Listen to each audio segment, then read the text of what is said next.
Hello साथीहरू सम्पूर्णलाई नमस्कार, good morning, शुभ बिहानी। यो भिडियो कहाँबाट हेर्दै हुनुहुन्छ, जहाँबाट पनि हेर्दै हुनुहुन्छ, तपाईँहरू स्वस्थ तथा मस्त, चुस्त तथा दुरुस्त हुनुहुन्छ होला भन्ने कामनाको साथमा यहाँहरू सम्पूर्णलाई सम्मान तथा अभिवादन गर्दै यो भिडियोलाई अन्तिमसम्म हेरेर साथ सपोर्ट दिनुहोला भन्ने अनुरोध गर्दै आजको यो भिडियो बनाउन गइरहेको छु।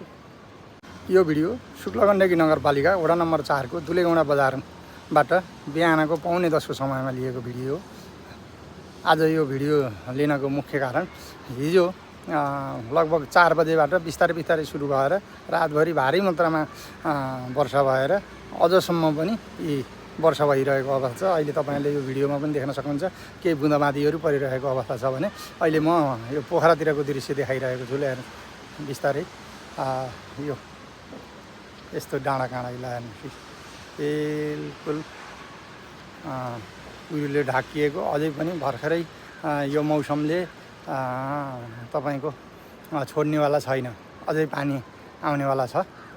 यो सङ्क्रान्तिको समय पनि हो, त्यसैले त्यो सङ्क्रान्ति मसन्तरको समयमा अलि ज्यादा पानी पर्छ भन्ने पहिला बुजुर्गहरूको भनाइ थियो, सायद होइजवाला पनि भन्ने लाग्छ।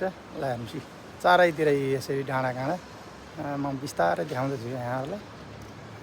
ल बिस्तारै हेर्दाबाट म यो पश्चिमबाट पूर्वतर्फतिर घुम्दै गरेको दृश्य हो। यी पुरै है, ल हेर्नुहोस् पुरा है, ल हेर्न सक्नुहुन्छ जताततै डाँडा काँडा यसरी कुहिराले ढाकिएको अवस्था छ। ल हेर्न सक्नुहुन्छ यतातिर यो बारीतिर हेर्नु हो भने यो लालिमको इलाका, ढोरफिर्दी है,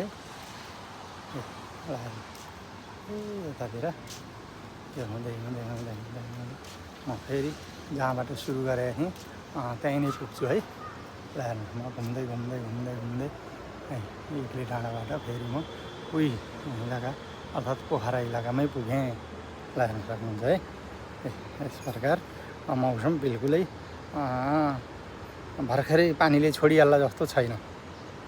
यसरी दुलेगौँडा बजारबाट सबैतिरको दृश्यहरू अवलोकन गराइरहँदा मैले तपाईँलाई फेरि यो सेती गण्डकीको अवस्था पनि देखाउन छुटाउनुहुन्न भन्ने लाग्छ।